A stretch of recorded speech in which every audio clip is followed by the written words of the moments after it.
Hello students welcome back to your favourite channel. So students आज आम देखा आपण रिक्वेस्ट आसला एजुकेशन उपरे। तो प्लस टू एजुकेशन आम देखा आज यूनिट 1 2 एंड 3 मार्क क्वेश्चन गुड़ाक 2 और 3 मार्क सिलेक्टेड क्वेश्चन गुड़ा देखा जेहेतु यूनिट 1 आप इंटरनल पढ़ार ना एंड प्रैक्टिकल सब्जेक्ट तो इंटरनल ही ना। तो आम डायरेक्टली यहाँ आपंकर एनुअल एग्जाम प्रिपरेशन करुचे। तो देखा कौन सब सिलेक्टेड 2 एंड 3 मार्क क्वेश्चन गुड़ाक अच्छी। चलते श्री अरविंद शिक्षार जेकोसी दुईटी लक्ष्य लेख देखो खाली श्री अरविंद शिक्षा नुहे जेकोसी दुईटी लक्ष्य लेख एमती क्वेश्चन आसे सब प्रकार शिक्षार माने गोपबंधुकर आसीपे गांधीजी आसीपे जमी श्री अरविंद आसला श्री अरविंद कि आप रुषों आसीपे बुझे। तेणु सेमती ना कि खाली ये आप पढ़े तेणु यही क्वेश्चन थ्रो आप जानते कि एमती क्वेश्चन आसूँ तेणु आप सबूर प्राक्ट करा पड़ो। अच्छा ताले कौन श्री अरविंद शिक्षार दुईटी लक्ष्य रही। फास्ट आसला शिक्षार उद्देश्य हूँ पुरातन आध्यात्मिक ज्ञान सहित आधुनिक मनीष को परिचित कराई ताकू आध्यात्मिक चेतनार उद्भूत कराइबा। द्वितीय हूँ प्रत्येक दिग तथा दर्शन साहित्य कला विज्ञान आदि दिगरे आध्यात्मिक चेतनार प्रभाव सृष्टि करवा। ये दुईटा जाक हूँ कौन आपंकर जो रहा श्री अरविंदर दुईटी शिक्षार लक्ष्य थिला। तापर देखंतु रुषोंक जेकोसी दुईटी शिक्षादान प्रणाली लेख। रुषोंकर जेकोसी दुईटी शिक्षादान प्रणाली तो गोटे आप जानते activity based learning then direct experience then learning through play. तो ये तीन भर जेकोसी दुईटा आप लिखिपारे माने गोटे है कार्यभित्तिक शिक्षण प्रत्यक्ष अनुभूति खेल माध्यम शिक्षण। ठीक अच्छे। तापर देखो उत्कलमणि गोपबंधु शिक्षार जेकोसी 4 गोटी लक्ष्य लेख। तो 4 गोटी लक्ष्य आप लिखिपारे शिशुर चरित्र गठन शिशुर सर्वांगीन विकास आत्मनिर्भरशीलता निमंते आत्मनिर्भरशीलता निमंते शिक्षादान समाज सेवा प्रति आग्रह सृष्टि करने सुनागरिकता और देशप्रीति भाव जाग्रत करने। देन 4 नंबर देखो कौन रहा सत्यवादी वन विद्यालय जेकोसी 4 गोटी वैशिष्ट्य लेख।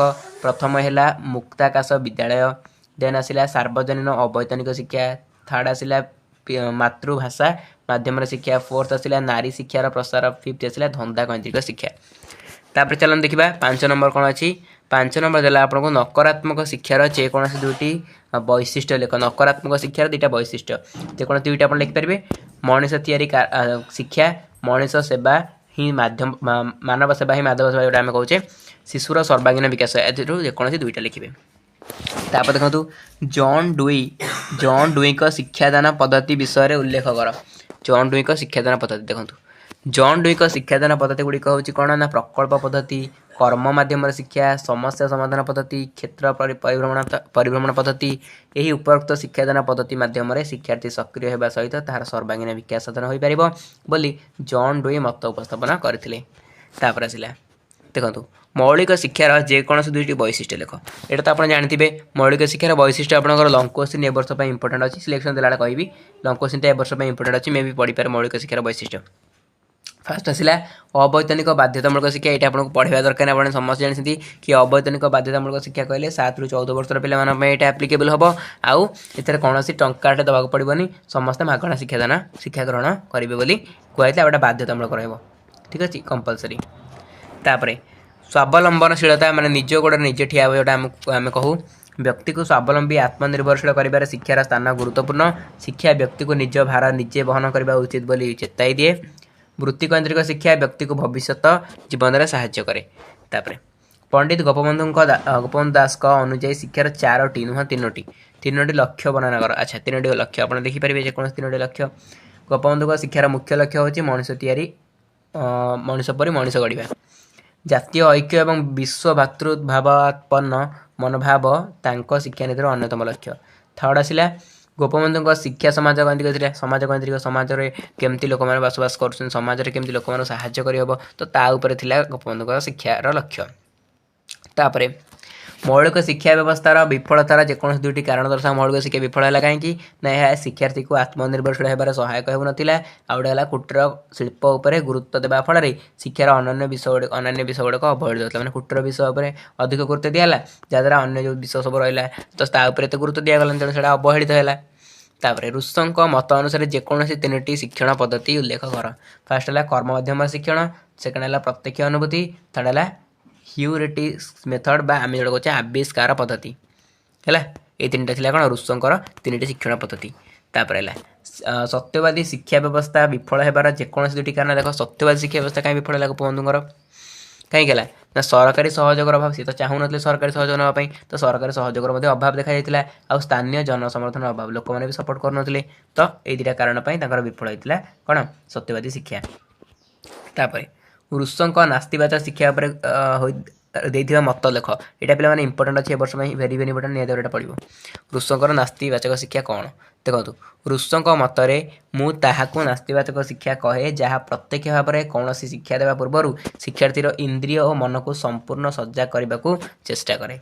यह शिक्षा विधि निषेध माध्यम धर्म व नीति शिक्षा दिए नहीं। रुसों मतरे नास्तिवाचक शिक्षा शिशु को कौन बहिस्थ सत्य व सद्गुण शिक्षा देवार आवश्यकता न थाए। तार समस्त शिक्षा संपन्न हो तार प्रकृति सहजात शक्ति स्वाभाविक आग्रहर बाधाहीन विकास माध्यम माने शिशु को टोटाल फ्री छाड़देवा से कहते फ्री छाड़देले ही तार कौन सब प्रकार विकास हम बोली से कहते प्रकृति फ्री छाड़देवा। तो प्राकृतिक शिक्षा हूँ नास्तिवाचक शिक्षा तार उद्देश्य हूँ तीन प्रकार है कौन ना शिशुर स्वाभाविक सामर्थ्य गुड़िकर सुषम विकास सामाजिक रीतिनीति और प्रचलित मतामतर श्रृंखला मुक्त चिंता शक्तिर विकास थर्ड आसला निज कर्मर परिणाम सत्य और स्थायी नैतिक शिक्षा लाभ है।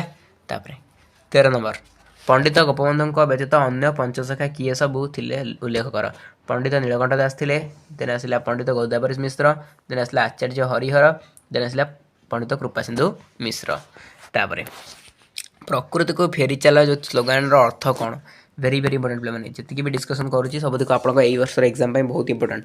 प्रकृति को फेरी चला स्लोगान अर्थ कौन ना रुसों मतरे मनुष्य निजर बुद्धि ज्ञान उद्भावन शक्ति द्वारा निजर अधपतन दिगरे मार्ग प्रस्तुत करने सहित कृत्रिम सभ्यता सृष्टि करिछि। मनुष्य आधुनिकतार स्पर्श सुख समृद्धि को डाकी आनिबा बदल में दुख अशांति अधपतन को स्वागत करिछि। वास्तव में प्राचीन प्राकृतिक मनुष्य परवर्ती जुगरे तथा कथित सभ्य मनुष्य तुलन में अनेक मार्जित और भल थिला।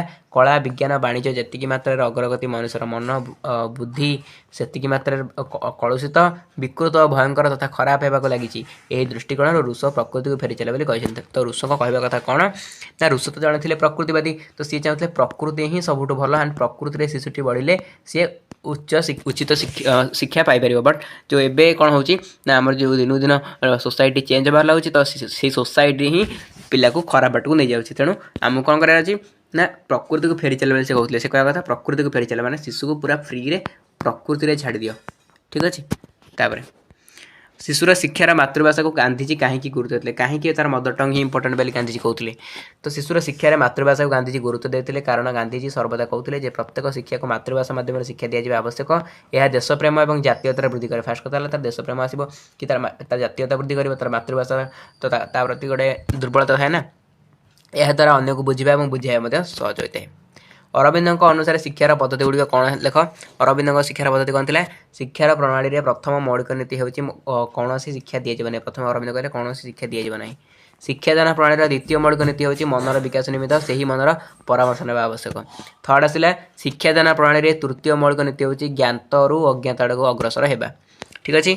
17 नंबर गोपबंधु को सत्यवादी शिक्षा व्यवस्था जो रहा तार छात्र जीवन 3टी वैशिष्ट्य उल्लेख कर। फास्ट है समाज सेवा, देन आसला उत्तम चरित्र गठन, थर्ड आसला स्वाधीन चिंताधारा विकास साधन।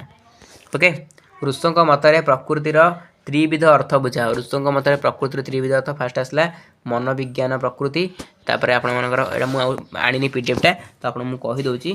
फास्ट आसला मनोवैज्ञानिक प्रकृति, देन आसो आपर भौतिक प्रकृति, देन आसो असामाजिक प्रकृति है। तो मनोवैज्ञानिक प्रकृति कौन ना शिक्षार्थीर व्यक्तित्व कहले तार आवेग आग्रह अभिरुचि चरित्र शक्ति सामर्थ्य प्रवृत्ति को बुझाए। या अंतः प्रकृति कहुए। अंतः प्रकृति दृष्टि प्रत्येक व्यक्ति अनन्य असाधारण और स्वतंत्र। शिशुर ही अंतः प्रकृति सह परिचित होगा और हृदयंगम कर शिक्षादान करने उचित बोली किए कहते रुसो कहते। ठीक से आउ दुईटा जो आपंकर रहा गोटे है कौन गोटे है भौतिक प्रकृति आ गोटे है असामाजिक प्रकृति। भौतिक प्रकृति कौन ना भौतिक प्रकृति कौन ना वस्तुभित्तिक बा जागतिक प्रकृति है। भौतिक प्रकृति हूँ गोटे वस्तुभित्तिक बा जागतिक प्रकृति। तार अमोघ नियमावली गछलता बण पहाड़ नद नदी फूल फल सब रहा ତେଣୁ ଏଗୁଡ଼ା ସବୁ ଭୌତିକ ପ୍ରକୃତି ମଧ୍ୟରୁ ଅନ୍ତର୍ଭୁକ୍ତ ହେଲା। ଯେଉଁଟା ସବୁ ଛୁଇଁ ହେଉଥିବ ଦେଖି ହେଉଥିବ ସେଇଟା ଭୌତିକ ପ୍ରକୃତି। ଅସାମାଜିକ ପ୍ରକୃତି କ'ଣ ନା ରୁଷ କହୁଥିଲେ କି ଅସାମାଜିକ ପ୍ରକୃତି ହେଉଛି କୃତ୍ରିମତା, ଏତେ ସବୁ କୃତ୍ରିମ ଜିନିଷ ରହିଲା ସେସବୁ ହେଲା ଅସାମାଜିକ ପ୍ରକୃତି। ତାଙ୍କ ମତରେ ପରିବାର, ସମାଜ, ରାଷ୍ଟ୍ର, ନାଗରିକ ଏସବୁ ହେଉଛନ୍ତି କ'ଣ ଅସାମାଜିକ ପ୍ରକୃତି ହେଲା। କାରଣ ସେ ତ ଏମାନେ ହିଁ ଶିଶୁକୁ ଭୁଲ ବାଟକୁ ନେଇଯାଆନ୍ତି ବୋଲି ତାଙ୍କ ମତ ଥିଲା। ବୁଝିଲା। ତ ये ଥିଲା ଆପଣଙ୍କର ଟୋଟାଲ ଉପରେ କ୍ୱେଶ୍ଚିନ୍ ମୁଁ ଡିସ୍କସନ୍ କଲି 18ଟି। ଠିକ୍ ଅଛି। ତ ଆଜିର କ୍ଲାସ୍ ନିହାତି ଭାବରେ ଆପଣଙ୍କ ହେଲ୍ପଫୁଲ୍ ହେଇଥିବ। ଠିକ୍ ଅଛି। ତ ଆଜିର କ୍ଲାସ୍କୁ ଏଟେଣ୍ଡ କରୁଛି। ଦେଖା ହେବ ଆପଣମାନଙ୍କ ସହିତ ଗୋଟେ ନେକ୍ସଟ ଆଣ୍ଡ ଫ୍ରେଶ୍ କ୍ଲାସ୍ରେ। Till then tata, love you all.